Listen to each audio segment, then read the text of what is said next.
తిరుమలేశుడి సన్నిధిలో ఓ భక్తుడికి చేదు అనుభవం ఎదురైంది. దాహం తీర్చుకునేందుకు కూల్ డ్రింక్ తాగుతూ ఉండగా అందులో పురుగులు ప్రత్యక్షమయ్యాయి. వెంటనే ఈ విషయాన్ని షాపు యజమాని దృష్టికి తీసుకెళ్లాడు.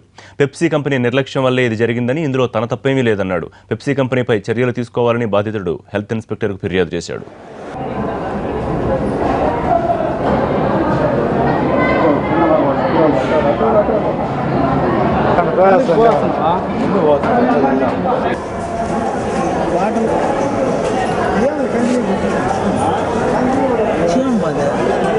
ఇంకా పెప్సీ అయితే దాని మీద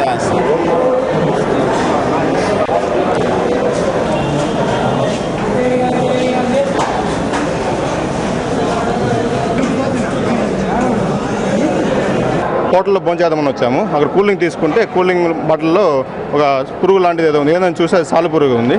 అంత కాస్ట్లీ డ్రింక్స్లో అంత బ్రాండెడ్ అని చెప్పుకునే డ్రింక్స్లో కూడా అటువంటి పురుగులు రావడం దురదృష్టకరం. దాని మీద ఏదైనా చర్య తీసుకోవాల్సిందిగా కోరుచున్నాం.